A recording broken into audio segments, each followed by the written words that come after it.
UFC 291 telah selesai digelar dan pemenangnya pun telah diketahui yang tidak jauh dari prediksi banyak orang.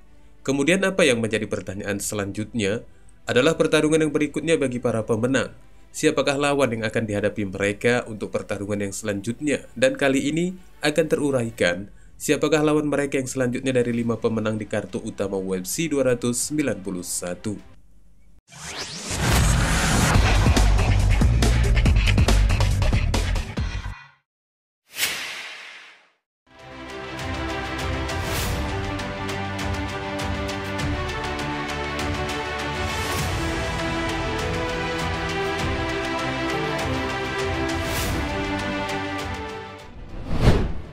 Petarung yang pernah dikuliti Khamzat Chimaev, Kevin Holland, tampil mengesankan di UFC 291 setelah mengalahkan Michael Chiesa di ronde pertama. Dengan kemenangan submission yang sekaligus ini menjadi kemenangan keduanya secara berturut-turut setelah sebelumnya juga mengalahkan Santiago Ponzinibbio. Dan dipastikan The Trailblazer sedang mengincar kemenangan ketiganya secara beruntun untuk yang pertama kalinya sejak tahun 2020. Dan dari beberapa sumber media MMA, Holland telah dikaitkan dengan Neil Magny, pesaing peringkat ke-11 divisi kelas menengah untuk yang selanjutnya. Meskipun saat ini Kevin yang sedang memiliki pertarungan di kelas welter, namun beberapa waktu yang lalu dia pernah menyatakan keinginannya untuk kembali ke kelas menengah seperti yang dikutip dari laporan MMA SB Nation. Dan sekarang adalah waktu yang tepat untuk melihat kemampuan antara Holland dan Magny. Neil Magny datang dari kemenangan atas Philip Rowe pada bulan lalu dan dari 4 pertarungan terakhirnya menghasilkan jumlah skor 2-2. Dengan waktu penyelesaian dari masing-masing petarung kemungkinan akan sinkron. Jadi kelihatannya potensi dari keduanya ini sangat masuk akal bagi promosi. Hanya saja bagi Kevin Holland, ini sangat berisiko sekali jika terus-terusan membalikkan divisinya, maka dia tidak akan pernah dipertimbangkan untuk perebutan gelar.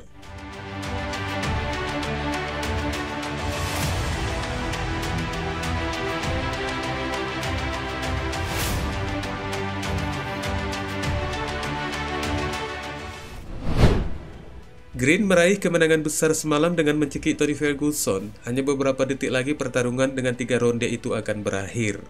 Ini merupakan kemenangan pertamanya sejak dalam 4 percobaan terakhirnya. Dan jelas saja King ingin membangun catatan rekornya ketika berhadapan dengan El Cucuy setelah 3 pertarungan sebelumnya berakhir 2 kekalahan dan 1 no contest. Bobby Green telah memiliki waktu yang lama bertarung dengan promosi UFC yang dimulainya sejak 10 tahun yang lalu. Namun hanya memiliki 18 pertarungan, dan UFC dipastikan tidak akan keberatan meletakkan petarung 36 tahun itu dengan pesaing peringkat ke-15, Diego Ferreira, untuk yang selanjutnya di mana petarung ini juga baru memenangkan pertarungannya dengan kemenangan KO atas Michael Johnson di ronde kedua pada bulan Mei yang lalu. Dan kedua pesaing ini tampaknya juga memiliki kecocokan yang akan direstui promosi. Dengan Ferreira yang juga tidak pernah menang dalam 3 pertarungan sebelumnya, meski memiliki catatan yang sama, jika Ferreira juga telah bersama UFC selama hampir 1 dekade, dan keduanya belum pernah bertemu dan selepas UFC 291 adalah momen yang tepat bagi mereka untuk saling berbagi.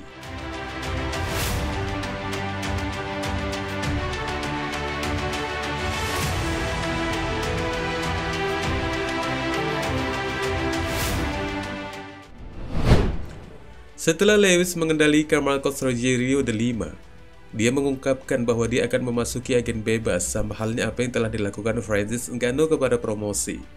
Namun ketika wawancara selama presser pasca kemenangannya, bahwa dia tidak akan menyukai apapun bentuk promosi lainnya selain menandatangani kontrak ulang dengan UFC. Dan jika itu benar-benar terjadi, maka lawan yang tepat baginya adalah melawan Jairzinho Rozenstruik. Lewis saat ini memang berada di peringkat pesaing urutan ke-11, sementara Rozenstruik berada 1 peringkat di bawahnya. Namun jangan salah juga bahwa sebelum kemenangannya ini Lewis tergelincir dalam 3 pertarungan, dan dari ketiga kekalahannya itu diraihnya dengan bentuk penyelesaian. Sementara Rozenstruik dari 5 kemenangan terakhirnya dengan skor 3-2, namun pada pertarungan yang terakhirnya juga mendapat penyelesaian dari Jailton Almeida di ronde pertama pada bulan Mei lalu. Dan sangat dimungkinkan sekali jika UFC akan mempertemukan kedua petarung ini yang berikutnya paling tidak untuk pertarungan di akhir tahun.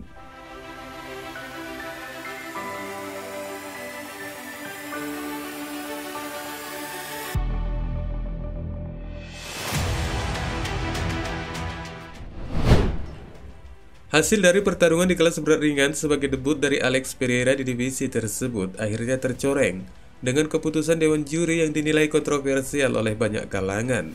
Jan Blachowicz sendiri telah mengatakan dengan tegas, setelah pertarungan itu berakhir dengan kemenangan keputusan terpisah 28-29 dan 29-28 dikali 2 buat Pereira, bahwa hasil ini sama halnya dengan perampokan bagi kemenangannya, di mana Blachowicz merasa bahwa kemenangan itu adalah miliknya.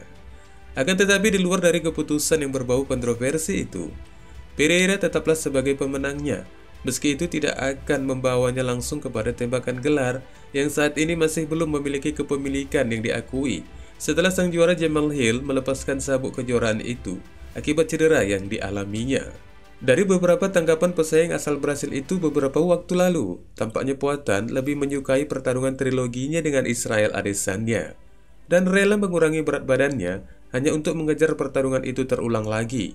Namun bagi penggemar dan promosi, tampaknya itu tidak menjadi satu bagian yang harus diselesaikan, karena Pereira saat ini telah berada di divisi kelas berat ringan dan telah mendekati ke pertarungan gelar, yang mungkin saja jika mampu memenangkan satu pertarungan lagi, maka langsung akan menghadapi Yuri Prochazka, kepala gerbong divisi yang juga telah melepaskan sabuk kejuaraan akibat cedera.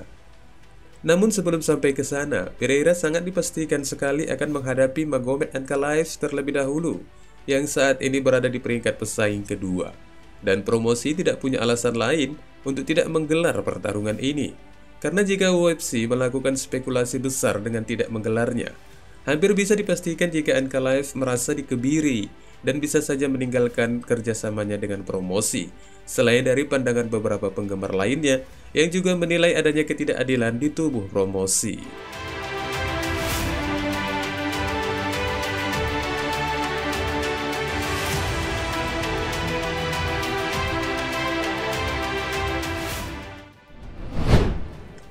Dan sekarang dia telah menjadi pemegang gelar BMF dalam kemenangannya melawan Dustin Poirier dengan kemenangan KO yang mengesankan dari tendangan kaki yang spektakuler di ronde kedua, yang langsung menidurkan The Diamond.